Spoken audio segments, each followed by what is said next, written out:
TYRO representatives were coming in, and I was getting to know the outside world through them, and dealing with guys and seeing the change and being involved and constantly accountable, which changed everything for me. Yeah. You know, I'm in a bubble of 250 guys, and I had to act the way every day. I had to practice the principles of being a TYRO. And that made such a difference in my incarceration. It really changed everything.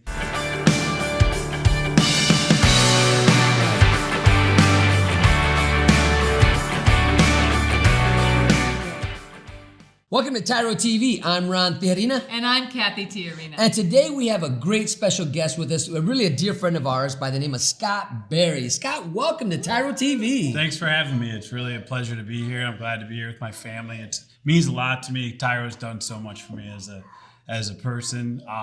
Made my incarceration mean something. And it's definitely great to be able to give back. Right now I'm living on the east side of Cleveland. I'm driving a truck and trying to be the best person, the best father I can, husband, son, all those things that I didn't get to do for all that time. So. Yeah. So you say father. So how many kids do you have? I have 3. I have an oldest one. She's 25. And then I have a 2.5-year-old and a 1.5-year-old that are over here making noise, cooing over here in the back. That's awesome. So congratulations. Welcome home, Scott, man. Thank you. That is awesome. You know, we've been wanting to get Scott in the studio, but he's working. He's got a CDL and driving semi, right? Are you driving across country or just in town? Just in town. I drive locally. I do like construction-based semi work. I did some regional work, but it wasn't for me being gone away from, at the time my grandmother had dementia. She was still living then, and I lived with her when I came home, kind of giving back. And so it was just wasn't conducive for that for me. So I went local. I worked 1.5 miles from my house. My commute's like 2 minutes. That's awesome. Yeah, so that's awesome. I can almost see my house from my work. And I drive a semi in the winter, and I drive a concrete mixer during the summertime. Oh, congratulations. So, this is what we're talking about, what it means to be a TYRO, what it means to really stay focused and be conscious of going from the penitentiary, right, from that mindset of what got you there to a mindset of dreaming and building, right? And that's what you've been able to do, is take whatever experience you took from that prison experience and now taking it and building a new life for you and your, how long you been married now? 3 years. 3 years, 2 children, whole new legacy. That's awesome. It was COVID, so it wasn't a lot to do. So, but we got a lot of time together to know each other. And what's crazy is that in the beginning, I struggled with my transition back into the world. I was gone for 10 years. So I used the TYRO principles to correct behaviors that were coming back. Wow. A lot of times I was falling back into old, what are the defense mechanisms and stuff like that. And I had to go back. And then my wife and I sat, she was my fiance or girlfriend at the time. We sat at the kitchen table and I went through and we did the infect and affect and we eco-mapped and we did a lot of different things that we were able to figure things out. And refresh. Yeah. Yeah, and I was able to snap back, and it really made a difference in our relationship and a lot of my friendships. Wow, that's wonderful. That is awesome. We are beyond excited to have you on the show today, and we're looking forward to hearing more about your journey through incarceration, more about your reentry experience, what that was like, and what you're doing now. So we're going to take a short pause. When we come back, you're going to hear more from Scott Berry, so stay tuned. TYRO Dads will help you to see who you really are on the inside by coming to terms with your past, present, and future. You'll begin to move forward by using your time on the inside to transform yourself. We know you're not the only one serving time. Your family is too. Overcoming the issues that existed prior to and during incarceration are often more than what many families can survive. TYRO Dads has a unique method of reaching and healing families based on Ron and Cathy Tijerina's own personal experiences. TYRO Dads works exclusively with incarcerated fathers who have minor children. The program lasts for 10 weeks and focuses on intensive character development. You'll be taught to take responsibility for your actions. to own it. You'll be prepared to overcome the obstacles of incarceration and transition back into your home and community, both successfully and permanently. Upon successful completion of this program, you will earn the title of TYRO, which means a warrior, someone learning something new. You will be one of the honored, a man worth following. If you think you have what it takes to be a TYRO, or you want to know more, contact your local project facilitator or your institution staff. Welcome back to TYRO TV. Today we have a great guest with us by the name of Scott Berry, a great friend of ours who was a facilitator in prison teaching the TYRO principles and the TYRO curriculum. And we are so glad and honored to have you with us here today. So it's definitely a pleasure to be here, and anything I can do to give back or to be a part of the TYRO program, it's my pleasure. Yeah. Well, awesome. We are so excited because, Scott, we met you on the other side of the gates. Yes. And then just to watch you flourish, thrive, and make the transition and see you out here is, you can't even imagine what a privilege it is for us. You're an inspiration to us. Thank you. And so we're so glad that you're here to share your story, to inspire and inform our audience today. So can you start by telling us a little bit about your journey through incarceration? What was that like for you? It was definitely hard. I was doing a 10-year sentence for aggravated burglary.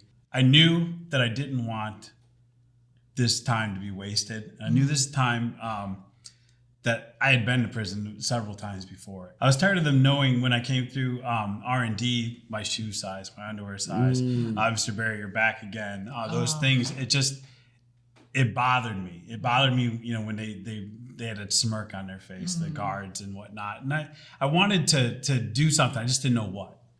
And I spent years trying to get over the depression and those things of dealing with 10 years. And then about 4 years into my sentence, I was transferred to the Grafton camp. And the guy that lived across the road from me was the TYRO program aide at the time. And he gave me an application, and I was just trying to find out anything I could do. I just knew I had to do something. I just didn't know what to do to make this time worthwhile. Some other things that happened, and I was ready. So I took the TYRO program, and what's funny is I sat in the back of the class. I saw some of the guys, you live with the guys, the guys. Saw some of the guys that were taking the class, and I was just like, this is going to be nothing.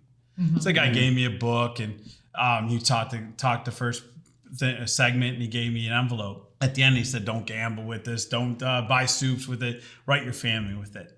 And so the second half of the session for that day, I wrote my daughter a letter. I hadn't been in contact with her in years at that point because she just was so angry with me leaving again. So I used the time, and I kept writing. I'd be writing during class, and I started paying attention. Then I'd write after class, and I was kind of getting involved. And before that class was over, that TYRO Dad class, I got a letter back from my daughter. Wow. The first letter I'd ever received during my incarceration. Wow. So I associated it with TYRO and TYRO Dad. And so I took the other classes. I think it was economics and job ethics. And there was another one. Maybe couples communication. Yeah. And when it was over, I didn't know what else to do. So I got involved in other programs. I started running inmate groups. I was in the dog program. I was doing all these things. And then the opportunity presented itself that I could become a facilitator.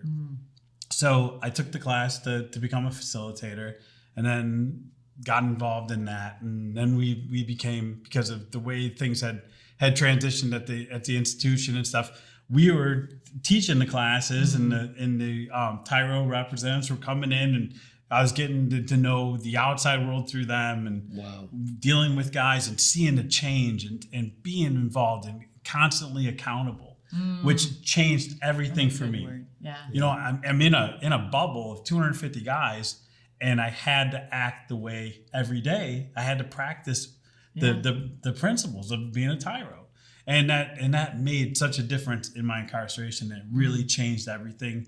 It just kept evolving. And from that moment, I think it was like almost 6 years that I was involved in the TYRO program at that point, to the day I left. I know your status prior to leaving Grafton Camp.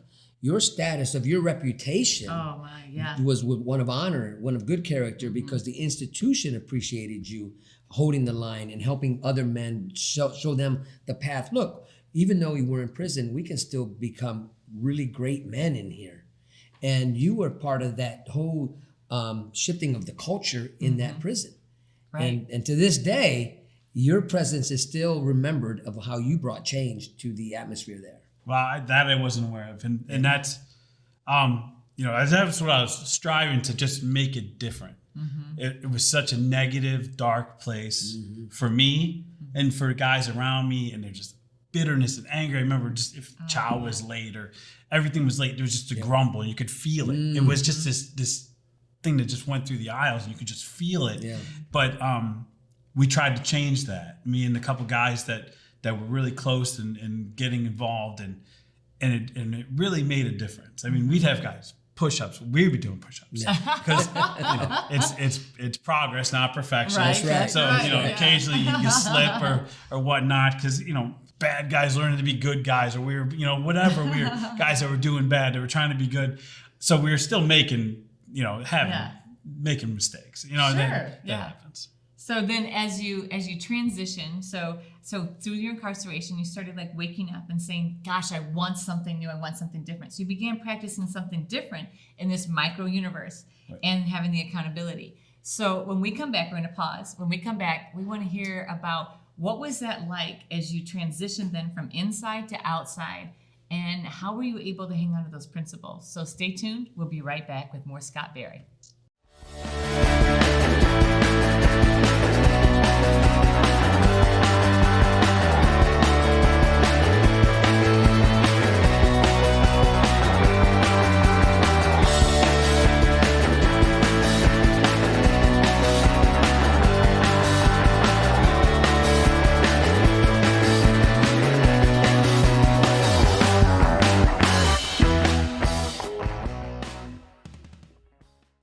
Welcome back to TYRO TV. Wow, are we having a great conversation with Mr. Scott Berry? And I tell you what, man, that first segment that we just did, it empowers me. The change, the transformation that took place in you, because I get to witness it a lot in prisons. But to have you here with us now, from in the and meeting you in the gates. Now hearing your story, you're out here. I've been following you on your social media, Yep. seeing you and your family grow, and just really been honored. I'm constantly telling Cathy, look at Scott, look what he posted. Yep.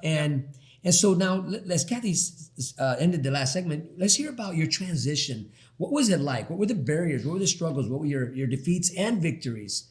Was it easy going from that environment to the community? I want to say that it wasn't easy at all, but I didn't waste my time while I was there, and I was prepared. A gentleman and I used to sit at the bench and used to see the where medical was, and that's where guys would leave.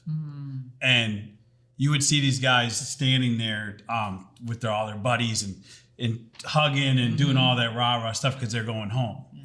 And then you see their buddies leave, and then we would sit there and watch, and you'd see their shoulders drop. Because we would see these guys on a daily basis. We lived with them 24/7 that weren't prepared. Right. And a few months later, unfortunately, you'd see some of these guys coming back, drooping, with their bag over their shoulder. And I knew I didn't want to be one of those guys. I wanted to make sure I was prepared. So when I left, I was more sure of myself that I was going to make it this time. That you weren't coming back. That I wasn't coming back, Yeah. but I wasn't sure how to make that happen once I got past the gate. I'd done the work inside. I learned work ethic. I learned to show up every day, doing the work with TYRO, doing the work that I started to build to just make this time worth something. And I got out, and I remember going with my mom to get my driver's license, and I just remember the nerve. We were in a Burger King getting coffee, and it just felt like closed on me. And I was in a free world, and it felt closed on me. And I remember going to Costco on a Saturday with my dad and having to duck into the row or underneath one of the shelves because it was too much. It was too big for me. And so that was kind of the beginning of having to figure things out on the outside. But it didn't take long. It really didn't. I had done the work. Right. I had done the work. I was prepared for it. I'm in recovery. I'm a recovered drug addict. And I kept going to meetings, kept using the principles of TYRO with the principles of the other programs that I was doing. And my life just got better. Now, to say that that it was always easy is definitely a challenge, because I would say that some of my old behavior started to come back. I was sarcastic. I was kind of judgy with people, mostly because those are what I used to do because I felt bad about myself. So I would try to make you feel bad about yourself. And I just getting to be like, the arrogance and stuff. And I had to sit down even with my wife, and I was telling you guys earlier that I pulled up some of the stuff from TYRO that we did and started to reflect and find where I was going wrong and what relationships were causing, these behaviors, or who I wasn't being an effective friend to, that if I was infecting somebody's life, and I had to terminate some of those links, and it worked. It worked, and my life got better. I'm not saying I'm perfect. Of course. I have. Because practice doesn't make perfect. Right, practice doesn't make perfect. That's right. Practice makes perfect. Yeah. That's right. And that's what I try to do. I try to practice. When I find myself going left when I should be going right, I stop and correct myself. My wife is not afraid to tell me that, hey, you're acting like this, or you're doing this. Great. And so you've got a real partner. Yeah. I mean, she's my best friend. She's, she's everything. She's such a strong woman. That I'm blessed. I am blessed to have found her. We have 2 beautiful children. You do. Through the whole TYRO program, I was able to build a relationship with my 25-year-old daughter. That's my favorite part of the story, when you were sharing that, you wrote to her and she wrote back. Yeah. Like that reconciliation, that is no small thing. No. Like that is the thing. That is awesome. That one letter was only one letter. Yeah. For the rest of the 6 years. Yeah. It was just that one letter, maybe one more, but it was always Scott, not Dad. Yeah. It was, I don't know how I feel, but don't stop writing. And I just remember I'd do the time with Dad, with Alicia and Beth, and Alicia would always tell me, she was like, just keep writing, just keep writing. Yeah. And now, years later, I've been home about 5 years, and we have a relationship. Saturday, she came over for dinner. Wow, I actually posted wonderful. a picture on Facebook with I love that. with all my babies. Yeah. She's 25, but she was one. She's your baby. That's right. Yeah, always. Yeah. When I hear you saying that you were doing the work already, we talk about the 5 P's in TYRO. Proper preparation prevents poor performance. Right? Because you have to perform. You have to show up and show out every day, because all eyes are on who? They're on you. And so real quick, because you had to you were on post-release control when you got out. Right. How was that? You know what? What's crazy is I went in and I missed my first appointment. Oh no. I didn't realize I wrote down the wrong thing on my calendar in my phone, and I missed my first appointment. So I got a violation right off the bat. And then so he did my security review. He made me sit there for hours and hours waiting because I missed the appointment. Yeah. And he gets done with the security review and he says, you're like a 0 risk, and we'll see you in 3 months. And I said, oh, so you want me to come back? He said, no, just give me a phone call. I got off 2 years early. So for 3 years, essentially did everything by phone call. If I wanted to go on vacation, or if I wanted to, I was driving regionally in a truck, they just signed off on it. Wow. Zero problems. That's a blessing. Yeah, because your reputation preceded you. Right. Yep. The Everything things I that you did. were building inside the institution translated outside. Yep. Well, you know what? This has been an amazing conversation, but we got to take a commercial break. So when we come back, we're going to continue on. The how. How did you do it, and how can you empower others to be successful? And we want to hear more about what you're doing now. Absolutely. So stay tuned. We'll be right back. Hey, sweetheart, you got that blank piece of paper that I need? Sure do. Right here. Well, that's not a blank piece of paper. It obviously is a blank piece of This paper. is not a blank piece of paper. Why is it that you always give me something that's not what I want? You know what, Ron? It's obviously I blank. do not don't know want what you're this. This is complaining not about. what I wanted. Oh, no matter what I do, it's always wrong. You What are find you fault in talking everything. about? It's This obviously is a not blank piece of paper. blank. I am sick and tired Why of do you arguing all always the time. trip It's in never this? good You enough. never I'm listen to what I'm tired telling of you. you. I'm done. Just stop! Wow, what did you just witness? I'm Ron Tijerina. And I'm Cathy Tijerina. And together we have been working with tens of thousands of couples for the last 2 decades. And we have been helping couples understand that nobody's right and nobody's wrong. They're just each seeing it from their own perspective and unable to bridge together. So when's the last time you were in a discussion with your significant other or your spouse and you had a disagreement over something so small that turned into something so big? So many of the couples we work with have this experience. where they argue about something because they only see it from their own perspective. So I'm looking at it from my vantage point, and guess what? Frankly, I only want to see it my way, because it's my way or the what? The highway. Over time, what happens is these issues start to pile up and they create more and more distance between couples. And so now we're arguing about every small thing because we have to defend our perspective. As we began arguing, it really was apparent whose side I was on. I wasn't on her side and she wasn't on my side. In fact, we were on opposite teams. We became enemies, and what was more important for us was to be right than for us to actually understand each other. When couples do this, they continue to erode their relationship. What you need to do is get the issues out from between you, move them out in front of you, and remember that you're a team able to navigate through anything together by seeing all sides of the issue. Now remember, there is nothing more important than us. If you are sick and tired of being on opposite sides and arguing over every small thing, then this is exactly where you need to be. Now it's time to introduce you to a program that's going to teach you how to resolve these issues.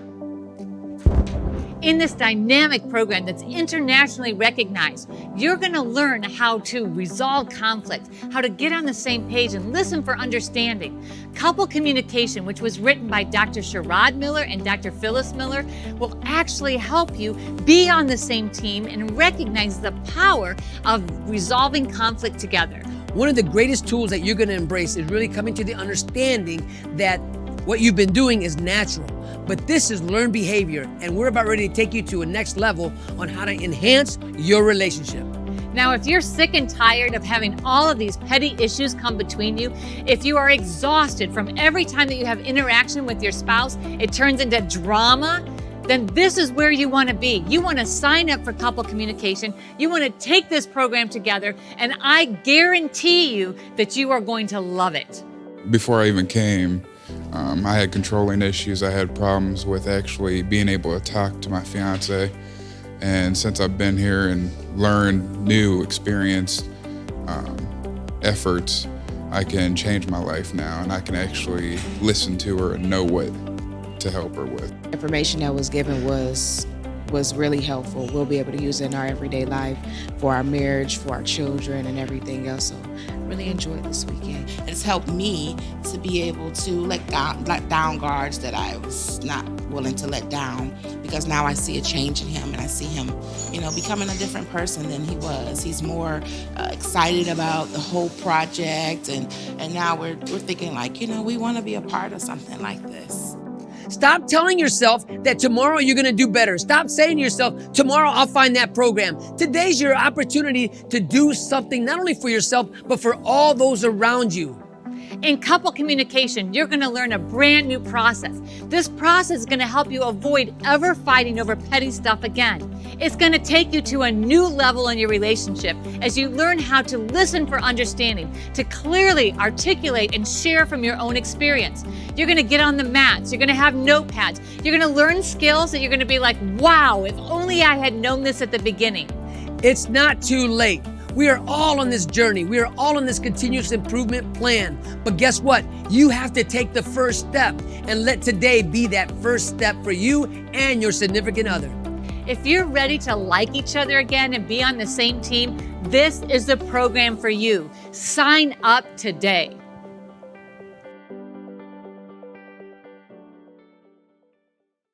Welcome back to TYRO TV. We hope you are enjoying this segment like us. We are here with Scott Berry, who has been a TYRO for how many years now?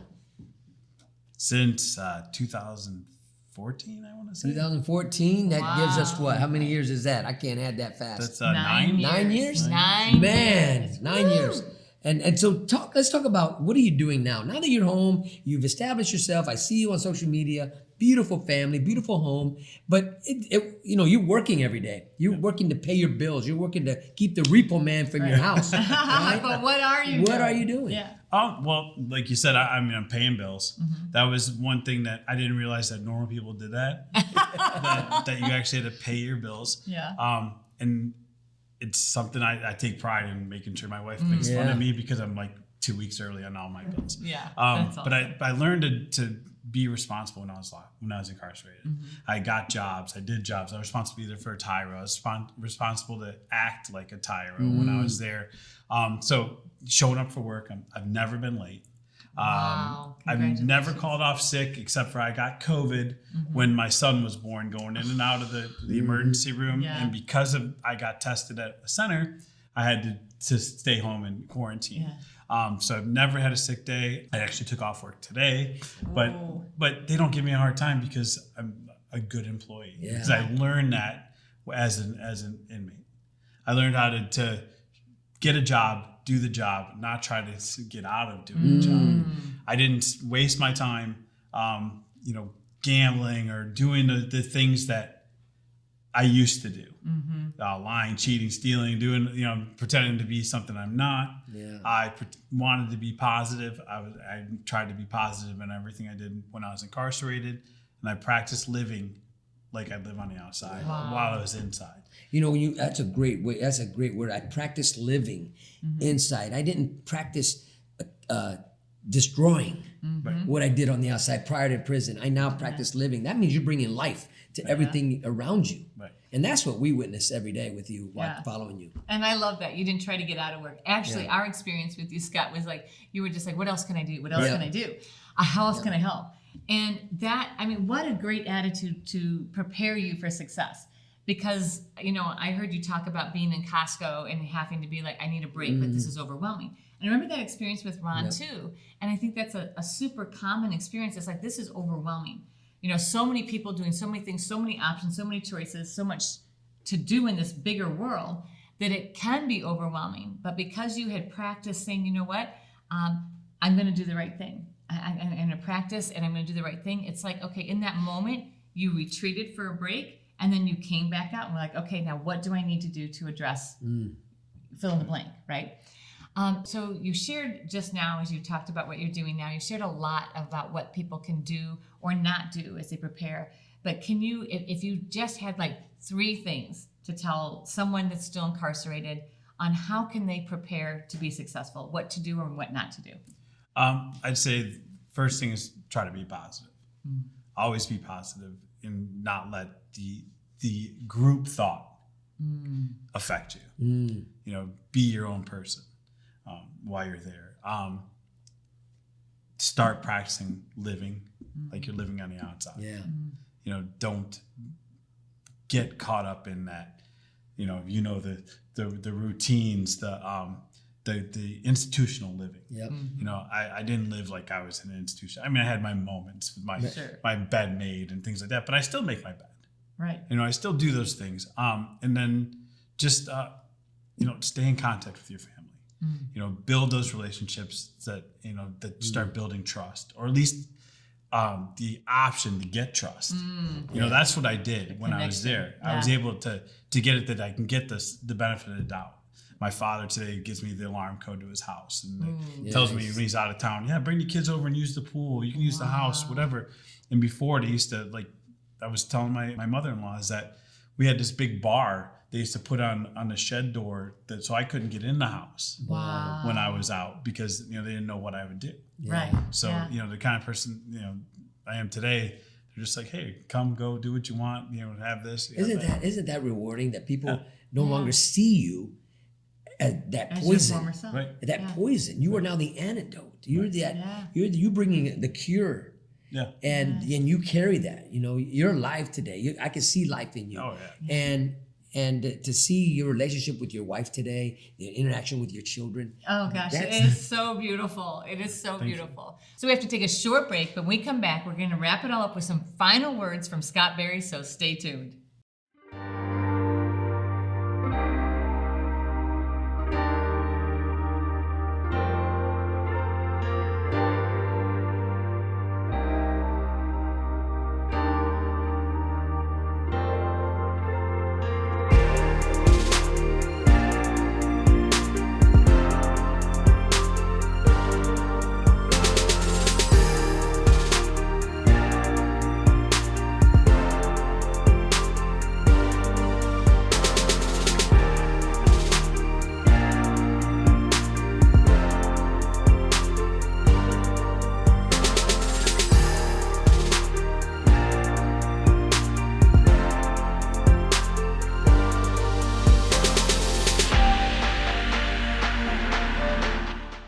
Welcome back with Scott Berry here at TYRO TV. We are amazed and just honored to be with you and giving you this opportunity to share your story with our audience. You know, this is a message that needs to be said, that needs to be heard. And Scott, we got a few minutes left. And if there's something that you can tell the audience, look in that camera and just bring it home. Yeah. I mean, I really appreciate you allowing me to come out here today, bring my family here, meeting my family, letting them meet the TYRO people that I worked with when I was incarcerated. My whole life today is about making sure that the time that I spent wasn't wasted, and that my life going forward isn't a waste. Because it seemed like, you know, I'm 50 now, and it seems like I had wasted so much time. Today, my life is amazing. My son's 2.5, and I can only think of a handful of times I haven't rocked him to sleep. Those are opportunities I get. My daughter, last night I got to rock her to sleep. I don't get to as much because we tag team. My wife and I tag team, and I get the hard one. But you know, all of this was to make all the tears that were cried for me for so many years, all the prayers that were said for me for so many years, mean something. You know, I used that time when I was incarcerated to make sure that, you know, I didn't do this again. I had 5 prison numbers. I wasn't wanting to go back.